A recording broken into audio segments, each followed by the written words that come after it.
harga minyak yang melonjak signifikan, peraturan satu harga juga tidak dirasakan oleh masyarakat secara menyeluruh, seperti itu Pak melihat kasus itu saat itu. Jadi begini Ajeng, kasus minyak goreng ini menjadi perhatian serius kami di Komisi 6 karena terkait dengan Kementerian Perdagangan ya. Nah, kita ini Indonesia ini ada yang paradoks juga dengan negara kita ini.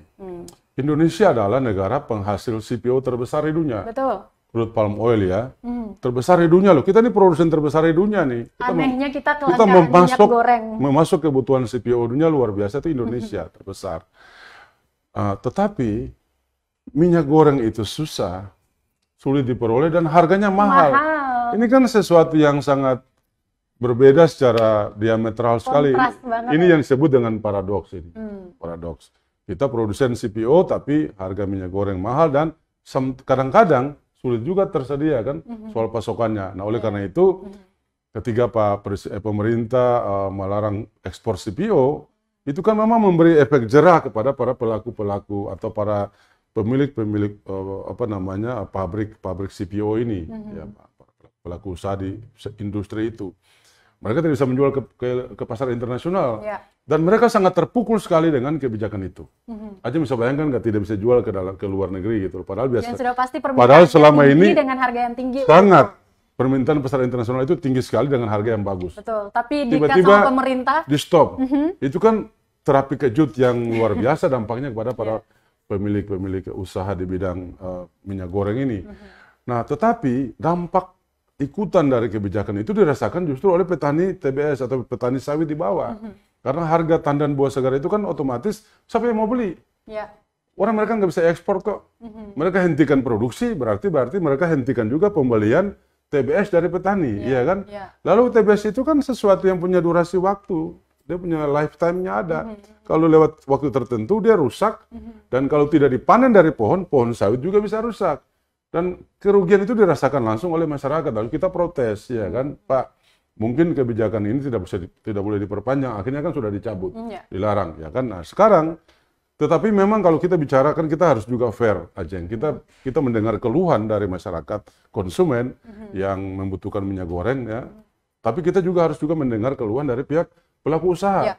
Jadi kan kita wakil rakyat, bukan cuma rakyat dari masyarakat konsumen minyak goreng, tapi juga pelaku usaha kan. Apa itu, Pak? Nah, jadi yang mereka keluhkan juga mereka sampaikan kepada kami adalah sebenarnya dulu itu mekanismenya itu dikembalikan ke harga pasar. Tapi kan pemerintah tidak mau. Pemerintah mau ada kebijakan satu harga. Kebijakan satu harga. Nah, mereka merasa kewajiban untuk namanya domestic market obligation atau demo itu mereka sudah lakukan.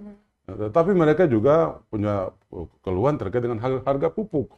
Ya kan, karena jadi susah untuk menetapkan kebijakan minyak goreng itu di satu harga, sementara komponen-komponen biaya yang mereka alami itu juga, mereka menghitungnya itu juga sesuatu yang otomatis dia terpancar dalam bentuk harga produk itu. Nah, apa jalan tengahnya? Kan ini kan ada pemerintah kan punya kewenangan mengatur. Betul. Dia punya otoritas untuk mengatur, ya kan? Dan pemerintah tetap mau supaya kebijakan minyak goreng satu harga itu tetap harus berlaku. Tapi bagi kami wakil rakyat, yang paling penting adalah memastikan kebijakan itu dia berlaku dan dirasakan oleh masyarakat. Iya kan? Apa artinya kebijakan minyak satu harga didengung-dengungkan, tapi ternyata di daerah saya di Maluku, ya di kabupaten-kabupaten loh, ibu-ibu kalau beli minyak goreng mereka merasa loh harga minyak goreng kok berbeda-beda sih. Nah ini yang kita seringkali sampaikan kepada mitra kerja kita. Pastikan bahwa kebijakan-kebijakan itu dia terimplementasi sampai ke level paling di bawah.